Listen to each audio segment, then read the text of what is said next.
issue too, but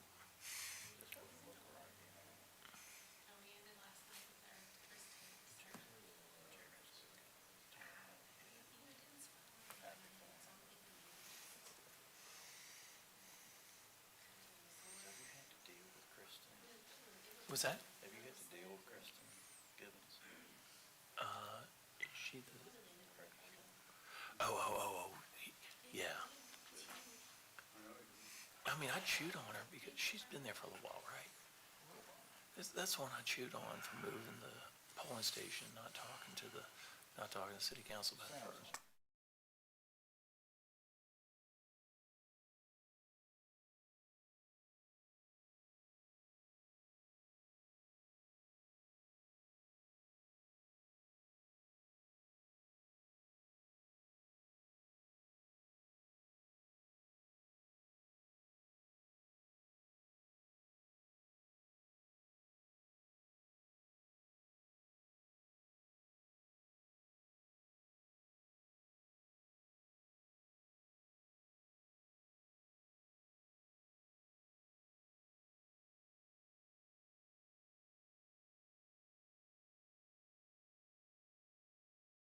Tuesday, November the 1st, the time is 1:30, and I will call the Amherst County Service Authority meeting to order.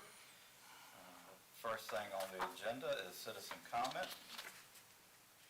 Hearing and seeing none, we'll move on to approval of the agenda. Board, what's your pleasure? Motion on the floor to approve the agenda as submitted. All those in favor signify by saying aye. Aye. And I vote aye. Make sure our mics are on. Yep. All right, next thing is the approval of the October 4th minutes. Is there any additions or corrections? Move to approve the minutes as presented. Motion on the floor by Mr. Perro to approve the minutes as presented. All those in favor signify by saying aye. Aye. I vote aye. Next thing on the agenda is the September 2022 financial report. Okay, before I get started with that, I just want to remind everybody of the joint meeting with the supervisors on the evening of November 15th for the availability fees resolution. I'll send out an email reminder to everybody too, especially since Mr. Wade and Mr. Pugh aren't here. And what time is that on the 15th, please? The meeting starts at 7 o'clock, and usually they do the public hearings first thing. I think it's first on the agenda, isn't it? Thank you. I don't have anything addition to add to the written report, so unless you all have any questions or anything you want me to elaborate on, I really don't have anything to add. Board members?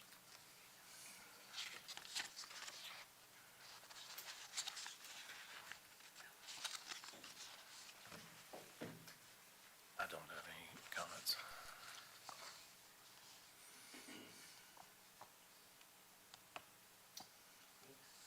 All right. We will move on to the executive director's report. Okay. Similarly, I do have a few things I want to add to this that just to elaborate on some things. On page 104, number 2, the sanitary sewer extension for Lakeview Drive, you all asked me last month to make this a top priority. We needed 3 easements at that time, and I've been to see the 2 residents that we need easements from.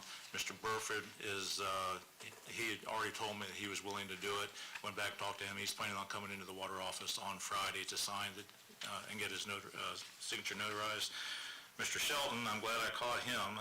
He's been hard to catch. He's been sick a lot and he works a lot, but he's actually putting the house on the market next week. So I came close to falling into the same situation again. He said he was kind of reluctant to go with the deed now because he thought it might affect his being able to sell the house. But I told him, hey, it's actually going to increase the value of the house from the way I look at it. And we really need to get this done, and we don't want to wait another couple of months for this thing to be settled. So he said he's okay with it. He wants to check with his sister, who I guess is a co-owner, but I'm expecting him later this week to agree to it. And the last one we need... Mr. Hopkins, yes. You said, is he under contract for the sale of the house? No. He's going to put it on the house. I'll put it on the market this next week. That's what he said. Yeah, he needs to get it done before he puts it on the market. Right. And the last one is the softball easement from the softball fields, and Nate Young, the county building official who is on that board, is talking to that board to try to nail that down. They told me a year ago that they were willing to do it, and I just haven't been able to tie them down to do it.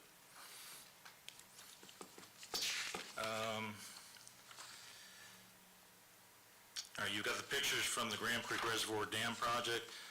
Just a couple updates. The flat concrete work for the bed or the invert of the channel is supposed to be done by mid-December, and the work is supposed to be completed by the end of March of next year.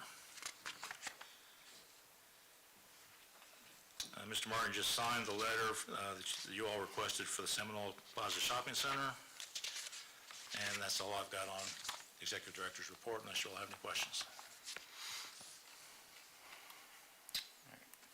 Any questions? No question.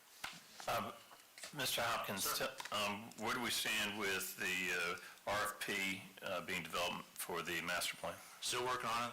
I contacted Mr. Tom Ford with Town of Alta Vista, as you requested, got his RFP, which is actually several years older. It's 2017. Yeah. I've got one from 2020 and 2021, but I will work it in, and I'll be talking to him if I have any questions. We'll work it in if it makes sense. Yeah. Right. Okay. Assistant Director's report. So the first item on the agenda for the Assistant Director report is the electronic utility billing.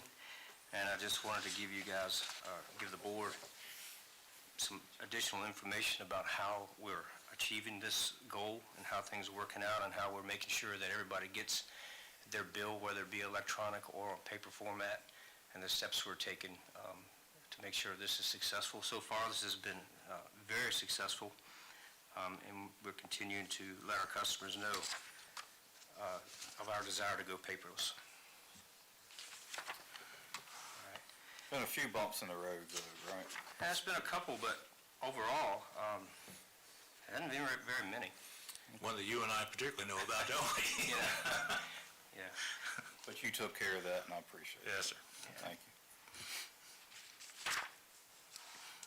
On the EPA lead and copper rule revisions, I listed a few bullets, and really my intent of doing this is kind of an introduction to not only the board, but to the public concerning what's coming up concerning this. We knew the lead copper rule revisions had been adopted, and we have a deadline of October the 16th of 2024 to complete this. However, we were kind of waiting on additional information from the Office of Drinking Water from Virginia to see how this was actually going to be interpreted, down from the EPA. But we had a five-hour-long webinar from the Office of Drinking Water on, I guess it was on October the 13th, which gave us some additional guidance on that. I just want to report this is still a huge, huge undertaking. It's still, even though clarifications were provided, it's certainly not all the way clear. It appears that every account that we have to identify what's feeding a service line from our system, what's going through the meter, what is actually on the private side. And it's not just as simple as digging a pothole and saying, okay, this is non-lead or whatever. It's a compilation of data. So they want to attack it from several different directions, and that would be historical community water system information that's out there on the construction of the home, for example, if I'm saying residential. It's also any as-built documents that the utility system may have. It may be construction documents that the owner may have. It may be a visual of what's coming through the foundation, in addition to potholing. And this is going to be huge. And quite honestly, with the resources that the Service Authority has, I'm not sure how we're going to achieve that in-house. And I know that they're saying there's funding available, but I'm just not sure that how this is all going to pan out this time. I don't have the answers, but we're a little further along than we were. I know that we shared some information with you all earlier in the summer where we did some community water system research on the documents that we had on parcel information. But anyhow, that's what this is about. This is kind of a further introduction to not only the board but to the public of what's coming down the road on this. So, a couple of questions on that. One, just for the public, my understanding is that the Service Authority is being required to look at our system up to the meter, and then from the meter into the house and what's in the house, and to determine if there's any lead pipe involved, right? Yeah, yes, at this time, though, it's the service line that we're looking at, not, it's good to keep a record of, let's say somebody had copper with solder that has lead in it, but that's not part of this scope at this time right now. It's just the service line inventory, and you are correct. It's our side, and it's on the private side, what's going through the foundation. Okay, so let's say we are able to determine that they have lead pipe or something that's causing lead to get into their water system on their side of the meter, what are we going to be required to do about that? Well, at this time, what happens is we have to notify them within a certain timeline. We have to offer a filtration pitcher for them to use for a timeline, and then that service line has to be replaced, and that's going to be the responsibility of the authority. Yes. Well, that's a change. That's a recent change, because I've always heard that the homeowner was responsible for the service line after the meter. As I understood it, Bob, that would be part of the future replacement of that service line, but it's going to come through the authority. I don't know that, I cannot recall a discussion saying that the private owner would have a certain timeline to replace that on their penny. I'm not sure why the service authority would be responsible for private utility lines. I would have to agree, and I think Bob has made that point on up the chain. This is an undue burden on all utility systems across the country. Even doing this inspection, as far as I'm concerned, is not our Well, responsibility. absolutely. So I'd like to know how other localities are handling this, and if we could look into it in greater detail to determine how they're actually saddling the service authority with private utilities. Okay, well, that's coming up in our local directors' meetings quarterly, and, but we'll get an update for you. I'm sorry, Mr. Farrar. No. I interrupted you because you're hitting a nerve with me. Yeah, there is not a way to do it, and it's a federal mandate. It's coming down from the EPA without concern about property rights, frankly. You know, saying you just have to do it, and everything that you all have stated is correct. I assume there's going to be a lawsuit eventually if it's not already percolating up through the courts. So I do have a follow-up question, though, for Mr. Hall. We have people that go out and read the meters and actually open them. You know, you're actually in the meter. Why can't they look at both sides of the meters and make a preliminary determination? So there is a fellow utility company, and I won't say names, but there is another utility close by that's doing just that. They're having their meters replaced with remote read, and they're having to pull the tops off of the meter and actually the meter box off. And at that time, they're going to identify what's coming and going out of their meter setter, and they're going to use that for their justification. And so one of the questions asked of the Department Office of Drinking Water was, if we do this, is that considered good enough? And they said maybe. So my answer to that would be, I guess that's up to the authority having jurisdiction, if you will. We can, certainly their answer was the compilation of the data to prove is what they're looking for. So it wouldn't be just that visual inspection right at the meter setter. And quite honestly, sure, we can verify what's going in and what's leaving, but typically it would be a 4-foot whip, copper whip that the private side would connect to. So how do we know what the connection is beyond what we provide? But you'll know your side of it. But that's not the only intent of the rule. It's we have to know the private side and our side. And so the executive director and I had a meeting, to interrupt you, and we certainly are going to concentrate on our side and make sure we have everything done that we can to show that the service authority has done all due diligence we are able to. And then we're going to concentrate on the private side. Right. So, what you said was interesting also. That may be good enough, but maybe not. And there's a lot of unknowns with this as far as how they're going to implement it. But if you can start knocking off some of the lower hanging fruit, I think the worst case is when you have to go inside of the house in the basement and look at the look at where the water line comes in the house. I think that's the worst case, that's the hardest one to do.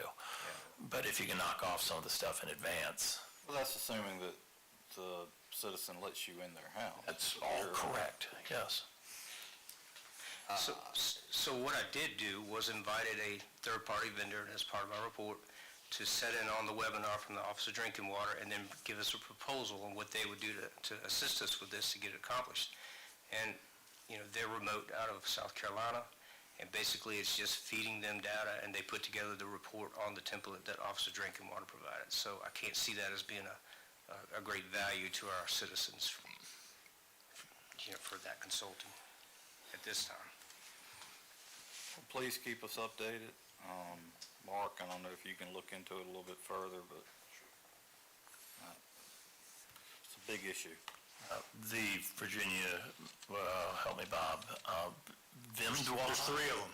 Vimdois? VAMWA, the drinking water. The drinking water group. And the water and wastewater authorities, we're all looking at it. Actually, there was a meeting earlier this year, right after the Supreme Court issued a blockage on an EPA mandate in West Virginia for some kind of a pollution control. And the edict, or the ruling was that the EPA had way exceeded their authority and could not do anything that affected this many people without going through Congress.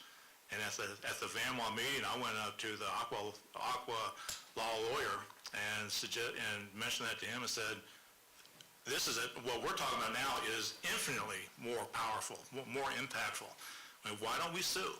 Why don't we start contacting other agencies, other utilities like ours, and let's start a lawsuit? And he just kind of hemmed and hawed a little bit, and that's where it went. So. Chris, Pomeroy and Aqua Law are certainly good resources, though, and they probably have more knowledge about this and how it impacts Virginia than anybody else. Yeah, I personally know Chris myself, having worked with him when I was in Iowa County, so Yeah. that's exactly who I'm reaching out to right now. I would like to just qualify one thing before we get off of this subject. You know, I did say that we would be responsible for replacing the service line, and Bob said there's something new.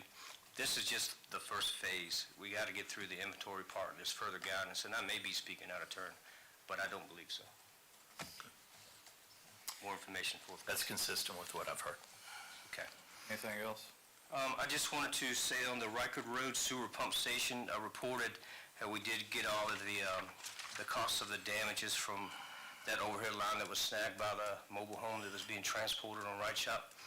We sent that in to Cincinnati Insurance Company, and an update is that yesterday we actually received the check for the full amount. So that's a closed issue. Very That's good. all I have. I do have a follow-up question, if that's all right. Oh, absolutely. We're talking about non-revenue water. We kind of skimmed over it during the last meeting. There was no update this meeting. And I just want to make sure, this is something that I'm interested in. It's a way that you check your costs. And what I anticipate is non-revenue water is you've got a reading of the water that comes off your filter effluents. That's required. I think that's a required notation. You should have a master meter. Do you have a master meter on the back end of your plant that goes to the system? Or is it just your effluent meters that tell you which I think it's producer? just effluent meters. I don't think we have a master. All right, so you look at your effluent meters and so that's the finished water coming off of the filters and goes into a tank, the clear well of the plant, and then it's pumped out to the system. You take the total of that and you subtract your total meter read.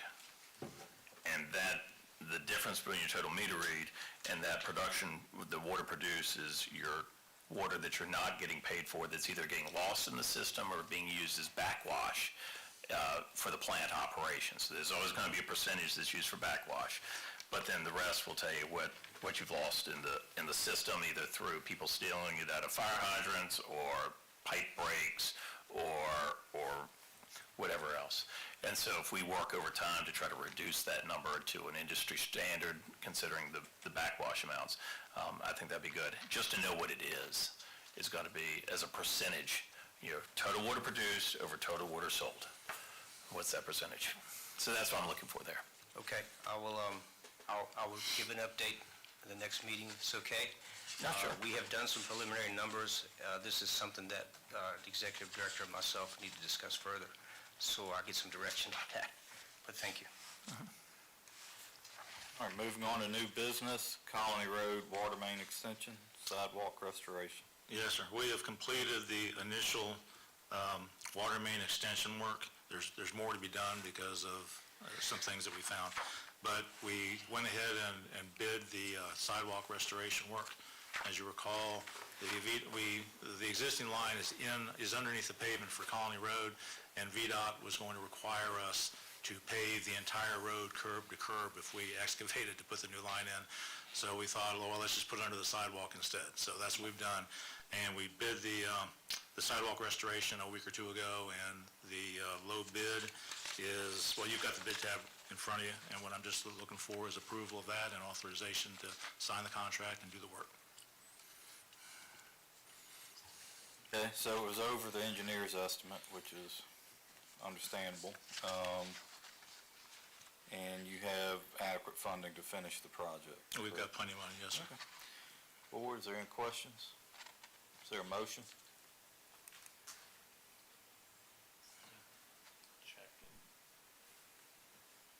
Languages, sorry. I've got it. I'd make a motion that the ACSA Board accept and authorize ACSA Executive Director to sign and implement the low bid construction contract for Colony Road sidewalk reconstruction.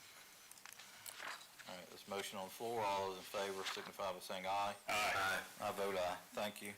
Okay. ACSA bad debt set-off report for 2022. Yes, sir. We do this every year. Whenever people skip out on a bill or for whatever reason, we're left with an arrearage and we can't collect it, we hold on to them for 3 years, trying to track them down, trying to get them to pay. And if we can't do that, we set it to the Virginia Debt Set-Off Program. And I've been reporting for the last several months the return we've been getting from that program, because they go after people's tax returns or whatever. And we've actually gotten like $15,000 back this year, which I think is a record for us. But the set-off this year is a little over $22,000, which is 0.37 of the budget, which is a lot of money, but it's 12% down from 2021. It's actually 36% down from 2020. And if you go back, when I started here, and first time I saw these reports in 2016 and 2017, got with staff and we implemented some new procedures, new policies to try to slow this down and arrest it. And this is the first year, because this set-off is for 2018. So this is the first report that actually shows the results of those policy changes, and they look pretty significant. And I hope they're going to continue. But this information is for information only, unless you all have any questions.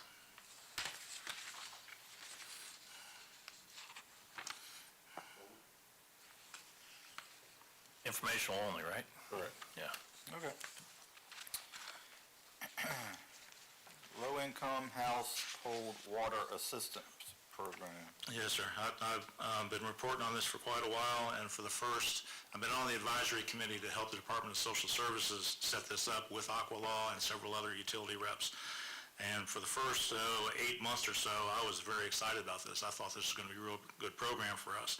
But in the last 2 or 3 months, I've gotten some real cold feet.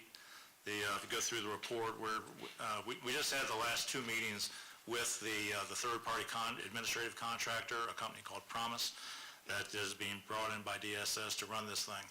And we've been through the draft vendor agreement, which is the document that utilities will sign with Promise to enroll in the program. And we requested a lot of, well, not a lot of things, but several things that were very important to the utilities. And some of them were at least partially agreed to, but there are several, as listed in the draft report there, that were not agreed to. And I've talked to some other utilities, including the city of Lynchburg, that has told me that they're not going to do this, at least not initially, because of the the problems that we see with the vendor agreement. I asked Mr. Popovich to look it over. He's looked over like 3 or 4 editions of this thing as it's been developed. And Mark, correct me if I'm wrong, but I think he agrees with me that this is probably something we don't want to do right now. And maybe the recommendation is we just wait a little bit and see how, at least several months, and see how it pans out. See if I'll stay in contact with Utilities and Aqua Law and see if people are really having problems with these things.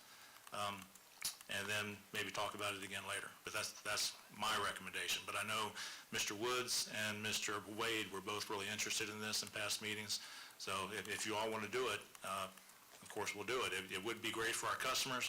I just see some real potential for us getting a black eye with our customers, because the customers will be dealing directly with Promise.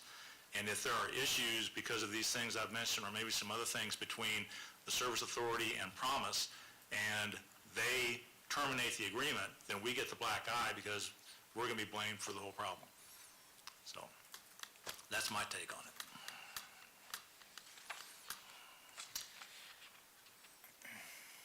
Mr. Wood?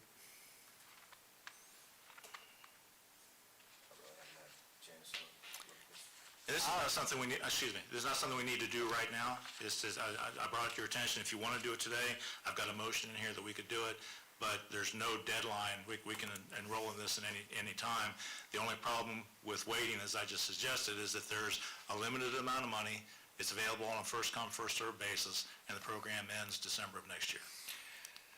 So we've got until December of next year. We're unsure about how the mechanics of how the program works. But on the other hand, we've got a deficiency, material weakness that says we've got a high number of accounts receivables, high number of outstanding accounts receivables. Have we looked, when was the last time, I know you look at the accounts receivables on a monthly, if not greater basis. The financial report should have the accounts receivables in it. I did not look at that specifically. Where are we and how are we doing on collecting of those receivables? And do we anticipate a write-off on it? I don't have those numbers right in front of me. I can get you those numbers. I'll talk to the water office manager as soon as I get back. Well, I don't need exactly, in other words, are we anticipating having to write off? But do we have uncollectible accounts? Oh, yes, sir. We're gonna have to write off? We have them every year. I mean, I just reported on it, so. A large number compared to our standard It's probably around 20,000, or will be by the end of the year. dollars. Yes, sir. Year over year, over the past 10 years, in your tenure, is about $20,000 a year that we're writing off anyway? Well, sir, again, if you go back to the debt set-off report, I've got the last 5 years in there. All right. So It's trended down. it was trending up until 2 years ago, and now it's going down because of the policies we implemented. So I think we hold off before implementing this. If I may provide, Charlene is sending information. She's watching this on YouTube. Oh. She's our office manager. She wants to make sure that everyone understands the program is for active accounts, not closed accounts. The write-off accounts are closed accounts, and the program would be for active accounts only. Of course. Yeah. So I read the vendor agreement and everything through it, and I really didn't have a bigger issue with the way it was worded as I guess you guys do. But with that being said, I would probably like to have a discussion with the full board before we move forward. So I would move that we table this item until a future date. And I'll look more closely at this one. I concentrated on the audit for this meeting, so I'll look more closely at this one for next meeting. Okay with tabling it? All those in favor signify by saying aye. Aye. All right, item's tabled. All right, 2021 ACSA financial audit. Welcome. Afternoon. Always good to see you. Unless you have bad news. Well, I'm here regardless. Now you're stuck with me. I'm like that bad penny, it just turns up. I had a client one time tell me the auditor was a necessary evil.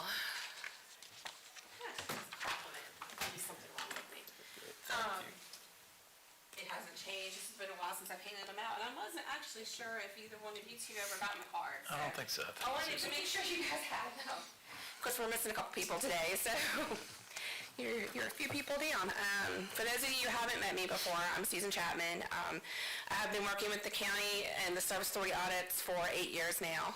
I've been an auditor for a little while longer than that. This is actually my 21st year doing governmental audits. It was an interesting milestone. We just hired a new receptionist at the office, and she made me feel like dirt when she figured out that I was old enough to be her mother. And that hurt. But anyway, we'll leave it at that. It's been a rough week already, and it's only Tuesday. Before you should have 3 documents that we did. There's 2 letters and the financial report. Obviously, our financial report is 12/31/21 numbers. I won't belabor those numbers because now we're on November 1st. I will point out a couple of things that kind of stood out to me with those numbers. But my take is kind of more of a pandemic type take and not so much just a authority specific take. And one of these kind of touches on something one of you mentioned a couple of minutes ago with the receivables. You know, the debt set off, and Bob just mentioned it was $22,000 is the number he's bringing forward to you guys now. That's going to be going to debt set off. That relates to 2018. With the start of the pandemic, every utility was not allowed to cut customers off for almost 2 years. So I think we're going to see some continued struggles because of that. Some of that, I mean, you were allowed to start doing cutoffs again. You were allowed to start going after people again. But that's going to result in some continued struggles. Some of our comments and some of our concerns stem from the fact that you're still trying to collect people who did not pay for months because nobody could cut their water off and force them to. And they just got away with it. And you're not the only locality, the only utility facing that problem. So that's something that I think, you know, in spite of policy changes, in spite of efforts to improve things, I think the pandemic will cause some pain on collections going forward for the short term still. It kind of hurt everybody. It just is what it is. When we're not allowed to pursue collections, you have these problems. Some people just took full advantage of the fact that nobody could cut their water off and they weren't going to pay it, whether they had the money or not. And that's the sad truth of the matter. So now you have people with large outstanding bills. I do think the fact you can do cutoffs now will help, but I think you're still trying to collect from that. The other thing I'll kind of point out, you know, your cash has stayed fairly stable. There were swings between restricted and unrestricted from 20 to 21, but that was just from project use, not from anything else. There was money in restricted that was used for projects.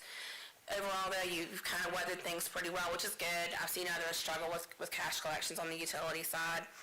Operating revenues did increase slightly, but again, nothing there that kind of gave us a whole lot of concern or pain. As a whole, fiscally, on the financial audited reported side, it looks like the authority weathered most of those things pretty well. Now, obviously, we have some concerns and findings and weaknesses as far as some controls and things that we think the authority can improve upon. That did not impair our ability to give you an unmodified opinion on your financials. So that's a good thing. But there are things that we do think that could be improved from the control aspect. Some of these have kind of been comments around for a while.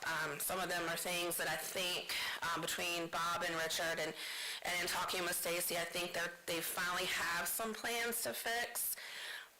But we have had a lot of issues and concerns and struggles with the inventory and the capital assets and the accounts receivable in particular in the past and in the current year. And that's why you see those 3 things. If you flip to the very back of your audit report, the very last 2 pages, the big document, you will see those 3 things talked about as findings, more so than maybe some of the others.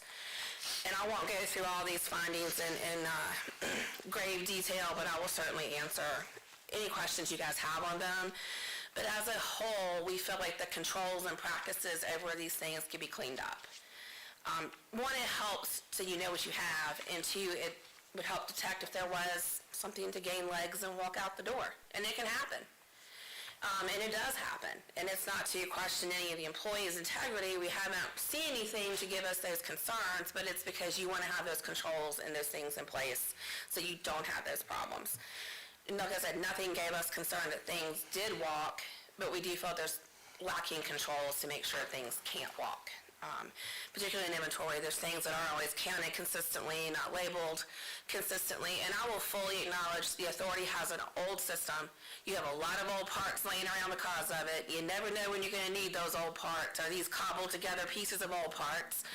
I've driven on Route 130 before on the weekend, and I've seen water main breaks. I know it happens. I live in Elon. I've been impacted by them.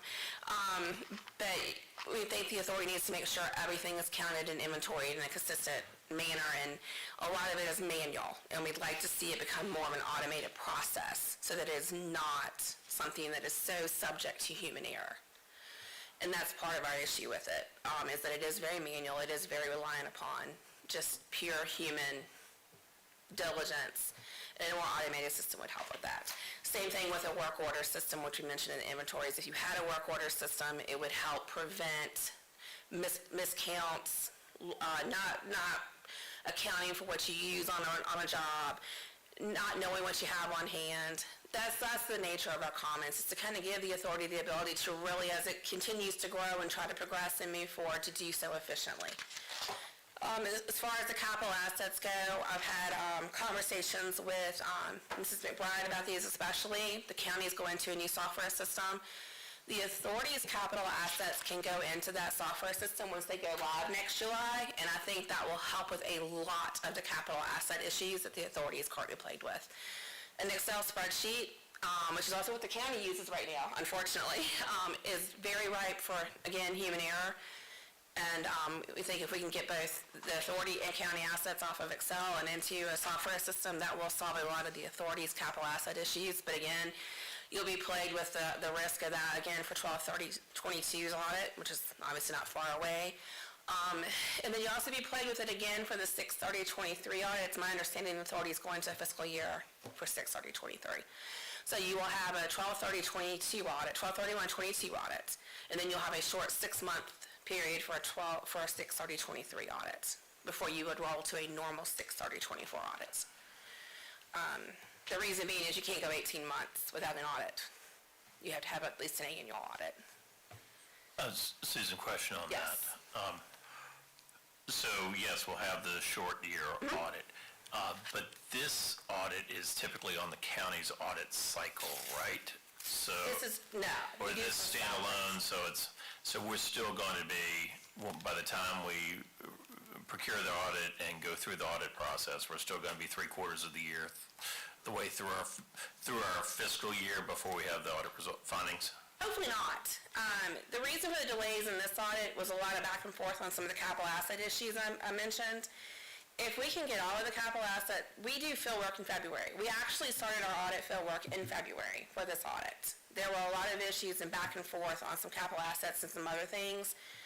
We would have to send questions and then wait for answers, and then we'd have to work it back in. And that back and forth and those delays prevented us from getting this done faster. If we can get everything resolved in the winter when we do the audit field work, we would be done much faster. We would like to have this audit done in April or May. Okay. That would fit our time frame much better. So that's April and May, that's in the 4th or 5th month after that, close. yeah. Which then gives you another 7 or 8 months potentially to make changes. Yes.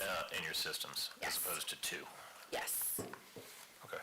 Yeah. And then once you do that short stub period, 6-month audit for 6/30/23, you would then kind of roll into the county's audit cycle. In my thinking, we would probably try to do the authorities audit about the same time as we do the counties in like the September, October timeframe.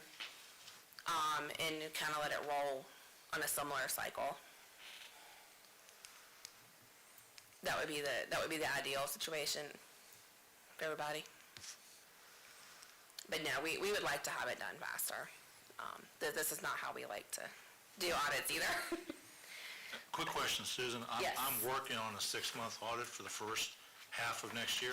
And I'm going to be getting it to the board within the next few days, hopefully to be adopted either in December or at the January meeting. The budget. The budget? I'm sorry, the budget? Yeah. Yeah, does that work in with what you just said? I just got kind of confused in what you just said. As far as adopting the budget? Oh, yeah. Okay. Yeah, no, you want to adopt your budget before that cycle starts. Right, but I yes. mean, it's just, okay. Yeah.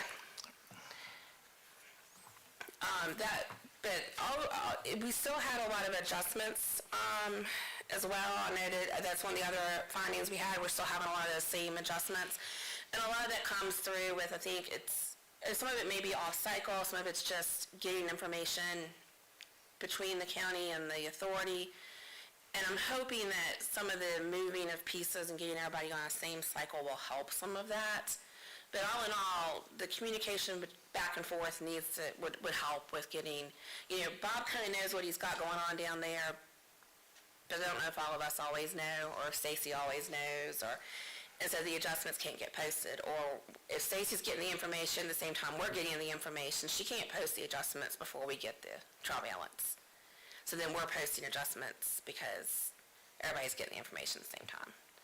And we do try to make our requests in advance so that all of that can happen. But that's where a lot of the adjustments are coming from. That's where a lot of the concerns are coming from. And that's why you have the list of adjustments that you have in the short document of the 3 documents.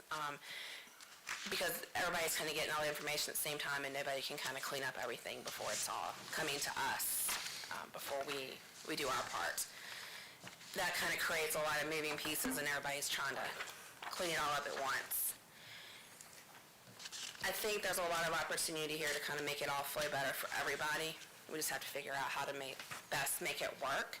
But I'm hoping that maybe going to a fiscal year will help some of that. But I know you had mentioned you had some audit questions. I think that's what I heard you say. I have audit comments. Comments, okay. Not questions. All right. Anybody else before I go to my soapbox? Please go ahead. All right. Really, thank you for the suggestions, and I'm a little concerned about the number of carryover items. We'll also have carryover items, as you said, in the next fiscal year and the next half of the fiscal year. So as our responsibility is, our fiduciary responsibility is to make sure that we're protecting the dollars of the taxpayers, which includes the perception of problems that could be. And what I see is maybe, hopefully, and I feel confident, not actual problems, but potentially, as Susan indicated, where a problem could occur.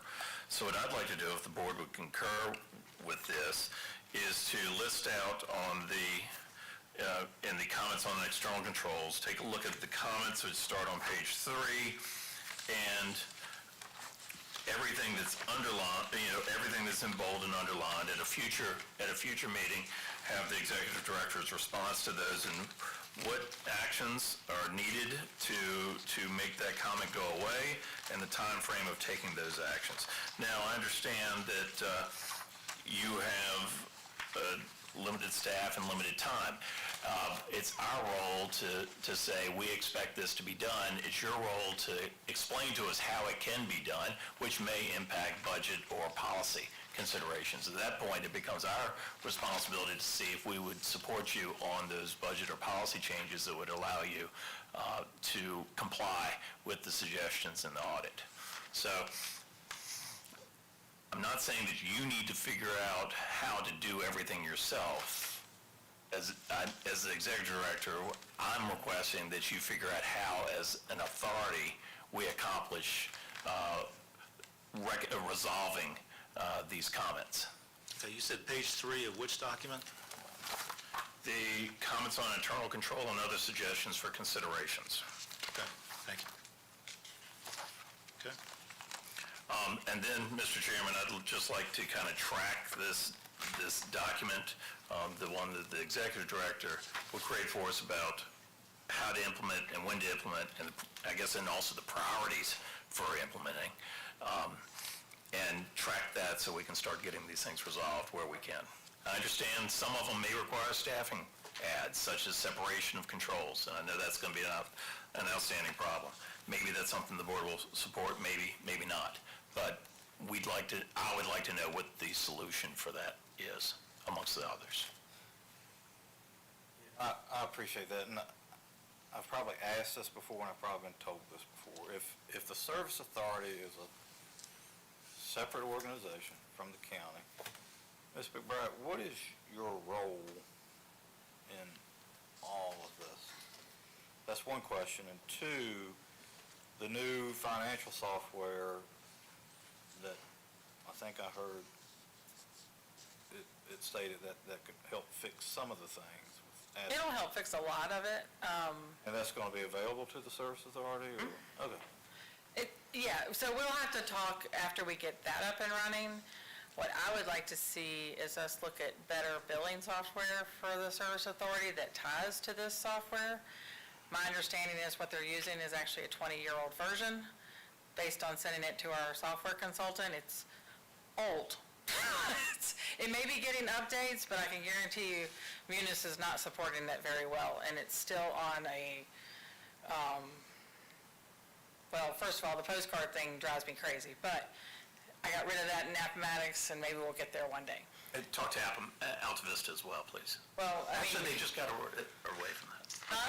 They just got away from the postcards, too. well, we got rid of them when I was there 6 years, I mean, I left there 6 years ago, and we had gotten rid of them because people don't like their friends that work in the post office seeing if they're late on their water bill. I can promise you that was a complaint I got when I was there. So, anyway, I think if we have changed our process on our side to at least, normally what had happened for years is the Service Authority took their deposits to the treasurer, and it was recorded as a deposit, and nothing was done with billings. And we have changed our process on our side, so Charlene, the office manager, sends us the billing reports once a month, and instead of that being recorded as revenue coming into the treasurer, we're actually recording your billings and your receivables correctly in the financial system. So that is more true to fact now than it ever has been. But our systems don't talk, so it's all manual. My hope is to get as much not to be manual. And with the fixed assets, our plan is, because it's going to be a system, we'll have like I worked for the city of Lynchburg years ago, and we had an add form and a get rid of form, and everything went in the system, and nobody could go in there and change any numbers once it was there. Like, there was no monkeying with the Excel spreadsheet or deleting a line by accident. Once it's in there, it's in there, and the only way to get rid of it is to actually go in there and do the process. So my hope is, for our assets as well as theirs, we get that solved. I hate a spreadsheet, but I can tell you the current system we have, I was not going to put the energy into putting it in that system because I had been told it did not transfer out well. No, the county's current system not only doesn't not transfer out well, it does not always calculate depreciation correctly. Yeah, so we just kind of left it as one of those out there holding since I've been here and waiting for this software. Now, we've pushed out the, as we're trying to clean up 30 years of garbage, we've pushed out the go-live date to July. We were shooting for January, but it was just way too much stuff. So and I think that the Board of Supervisors will get an update on that. But I do think that as we move forward, we're trying to track things better. I haven't responded. I need to get his projects recorded better, and we're working through that. Like, we don't want to commingle anything because then we won't know what we spent at Phelps Road or Woody's Lake or now the CVTC extension. We've got to separate those things out somehow, and I've got to figure out a way in the system for us to do that, and it worked for the authority and for us. So we're a work in progress. And we've got a lot of, it is timing thing, sometimes on the entries, so, but we're getting better. It's getting better. I will say that. I recognize that this request that I've made is going to be a multi-year request to try to knock off these, and possibly a lot of them align with the new software, which is fine, but let's put it up on the wall and start ticking things off. So when I came to the county, I had 63 in the county report. So it's like you take on one and now we'll take on the other one because I've got that one down to a minimum.